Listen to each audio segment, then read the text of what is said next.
one. Zone A captured. You have advanced. Your enemy can't kill if they're dead.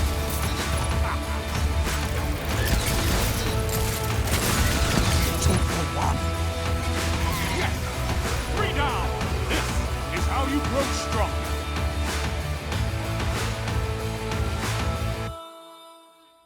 Ladies and gents, my name is Xander, aka Diaside, and in this video, we're gonna find out as to whether or not this Bastion is a really OP, maybe it needs a couple of tweaks, or rather, it's perfectly fine and it's just where it needs to be. Now the main reason as to why we're doing this is because of you, my friends. I've gotten comments here on YouTube, as well as on Twitter, as well as on Instagram, and many other social media platforms, all asking as to whether or not I believe this Bastion is actually OP. And so rather than coming out and saying yes, no, or maybe, what I wanted to do is I just wanted to really break this down step by step with some great tests, including some TTK stats, some base stats, some super tests to find out as to which one of these supers that it can withstand or it can't, as well as some range and bullet magnetism tests, and then really putting this into perspective for us to kind of compare it to someone like, say, an Erentil or someone else along those lines.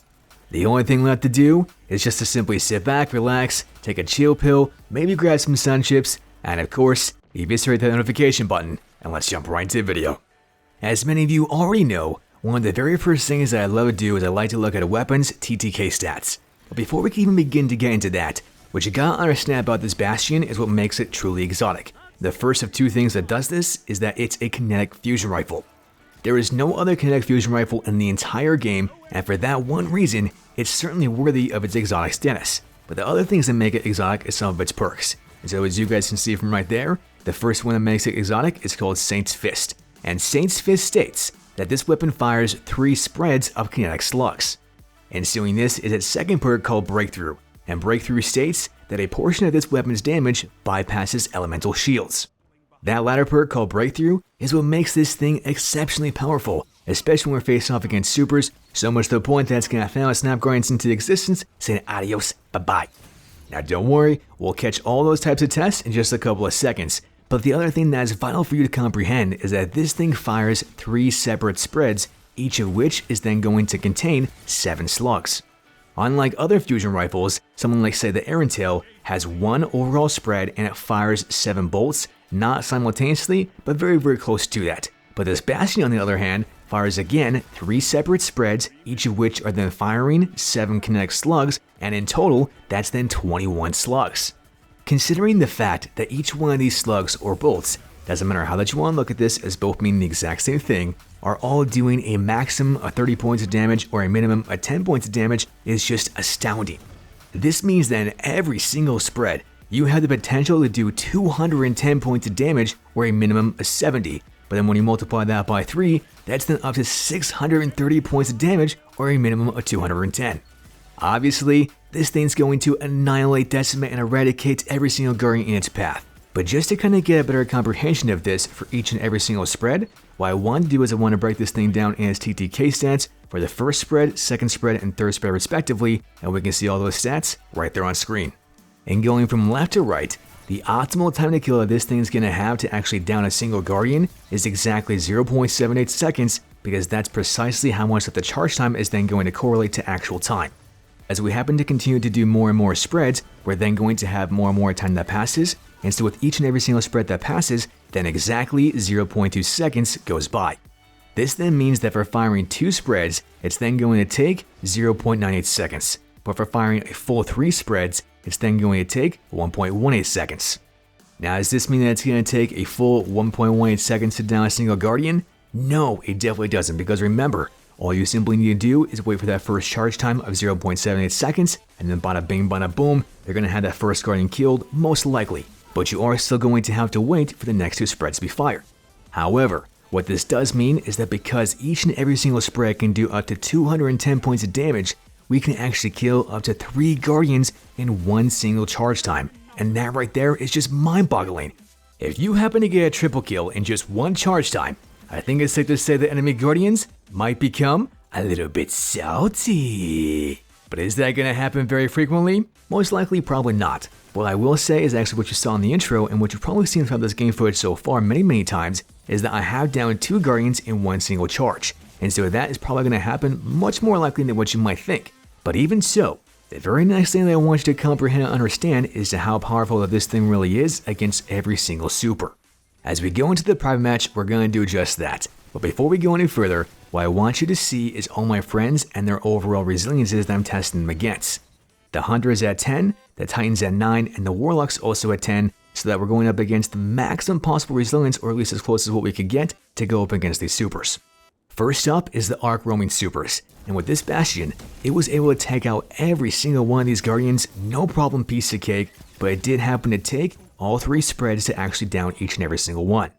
After this is the Void Roaming Supers, and here we happen to have a little bit of a change because yes, the Hunter and the Titan still took all 3 spreads to actually down them, but the Warlock in its Noble Warp only takes 2 spreads to actually down it, and that right there is nuts.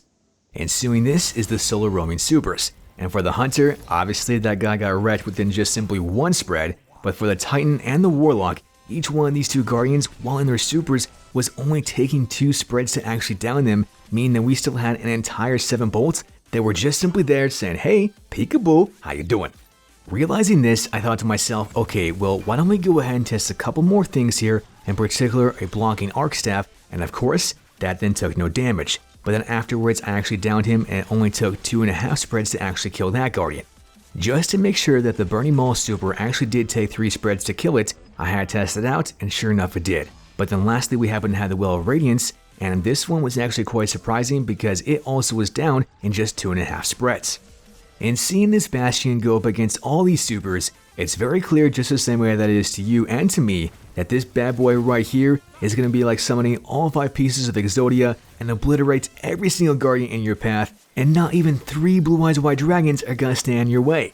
That's how powerful this Bastion really is. And to take this one step further, I wanted to kind of test this out against some Sentinel Titans, in particular blocking as well as with their barricades, and so you guys can see these tests right there on screen. The blocking Sentinel Titan takes no damage, but then I wanted to have a Titan behind the barricade, and lo and behold, that guy got completely shredded. And finally, I wanted to test this out with a Sentinel Titan behind its barricade, and lo and behold, this was the only way in which this Bastion couldn't actually down a Guardian. I think it's safe to say that this Bastion is one of the most powerful exotics in the entire game, and it's no wonder that many of you were asking me to make a video like this because clearly, it's just that freaking good. So I wanted to also kind of think to myself, okay, well, does this thing actually have any weaknesses? Yes, it definitely does, just the same way that it has some of its strengths. And some of these weaknesses actually might entail with its base stats. And to kind of show you guys a side-by-side comparison analysis of this, what I wanted to do is I wanted to put it into perspective against, say, something like an Erentil, and we can see all of those stats right there on screen. The first thing that I want to point out is that once again, the Bastion's charge time is going to be at 780, which is then going to correlate to a 0.78 second charge time. But for the Erentil, it's going to be at 0.86 seconds, and that's significantly longer. However, the Erentil's base impact is also going to be higher, implying that it's going to do more damage. And the same thing is also said with the range on the Erentil, because it's at 59, whereas the range in the Bastion is only at 43. Something that is in the favor of the Bastion is the weapon's base stability stat, as it happens to be at 57, whereas the Erentil is only at 30. I won't lie, that's pretty atrocious. But as far as the weapon's aim assistance goes, they are at the exact same thing at 65, and the recoil direction is only at a difference of something like say 15 or so, but the bounce intensity actually could be the biggest factor here, at least in terms of having the weapon be the most consistent, because that bounce intensity is definitely going to correlate to more consistency, whether it's going vertical or to the right. If I had to pick the 3 most important base stats, it'd be charge time, range, and stability. Because number 1, charge time is then going to correlate to how fast the weapon can be charged, and of course get that faster TTK. But to some Guardians, range might actually be more important, and so that's then going to allow you to kill Guardians at longer distances, and obviously the Erentil is going to be able to do this much better than the Bastion ever could. Don't forget that the Erentil can also have perks like something like say Rangefinder or something like Under Pressure, and you can combine those things together, making it a complete monster hitting at cross-mat distances that probably shouldn't be possible even after the nerf. But the very last thing that I want to touch on is each of the weapons' stability stats. Stability in the Bastion is going to be vital to have, and that's because it's going to fire once again 3 separate spreads, and with each and every single spread that's being fired, the recoil is going up and up and up, so much to the point that it might be looking like you're skyrocketing to the roof. But even so, as long as you can control that and hold down the right joystick, probably at something like say a 45-degree angle or so, then you're going to be able to land almost every single one of those spreads, no problem, piece of cake. To really get a sense as to how important that range stat and stability stat actually is, what I want to do next is I want to go directly back into those private matches and make sure that we actually are doing a range test at 14 and 15 meters. My very good friend Medic is holding out his Darcy and he's measuring as to how far away that I am from him and his perspective. And as soon as he happens to tell me that I'm at 14 meters, we see either 30 to 29 points of damage per bolt. Doing this one more time, and the only difference being is that Medic is then telling me exactly when I'm at 15 meters, and lo and behold we see that this Bastion is doing significantly less damage, either say 26, 27, or 28 at 15 meters. This then tells me, just the same way that it tells you, that this thing's optimal effective range is at 14 meters. And once again, put this into perspective. Let's think about your typical shotgun or your typical fusion rifle. A typical shotgun's probably going to have a maxed out effective range somewhere around say 9 meters or so, and that's if you happen to have a very good rolled shotgun. But a fusion rifle on the other hand can definitely hit far outside of that, maybe something like say 18, 19, and possibly 20 meters plus. As usual, this all depends on the roll that you happen to have on that legendary fusion rifle. But one thing that's also definitely dependent upon range is the weapon's bullet magnetism. And so what I want to do is I want to go once again directly back into those private matches and test out just this at exactly 10 meters. As I speed up all these tests, you're then going to see that this weapon's bullet magnetism is truly absurd and just like, what the heck am I seeing right now? Because this thing's able to go ahead and shoot far outside what the typical hitbox is, and yet at the same time, I'm using that 4-pronged star at the sight to actually measure as to how far that I can shoot outside on the right hand side, and it's still able to hit far outside of that. Doing pretty much this exact same thing on the top side of the head, we then see that I'm actually able to shoot above the health bar and still get some of these bullets to actually register. And even though all of them are registering, it does show that the weapon's bullet magnetism on both the right hand side of the head and the top side of the head is like Star Wars. No joke, my friends, the metachlorian is strong in this bad boy because this Bastion is using the force and making almost all of its bolts hit that target. And to you I say, wow. So that right there definitely caught me by surprise. But the very last thing that I wanted to test and to kind of see as to how consistent that this thing actually was without hitting target is seeing the weapon's recoil via hipfire and ADS. As I do each of these two tests, you can pretty much see that for the most part, those first two spreads are fairly consistent in going vertical. But that very last spread, aka the third spread, is then going to be somewhat inconsistent, either off to the right or off to the left, and it really just depends upon whether or not you're actually aiming down sights or hip firing, because in both cases, either one can go either way. In digesting all these tests, from the super tests, to the weapon's actual perks, to how it can bypass some damage, to how it can have some crazy good TTK stats, its base stats in comparison to other fusion rifles, etc, etc, is this Bastion OP? Is it just right, or does it need to be tweaked ever so slightly? That, my friends, is a wonderful question and the question of the hour. And the best way in which I can describe this is really one of two ways.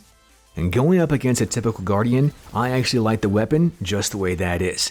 I think that it should be able to down Guardians no problem whatsoever in one single overall spread, and it does that. And that's also what makes it exotic, because as it has more spreads, it can actually down multiple Guardians in one charge time.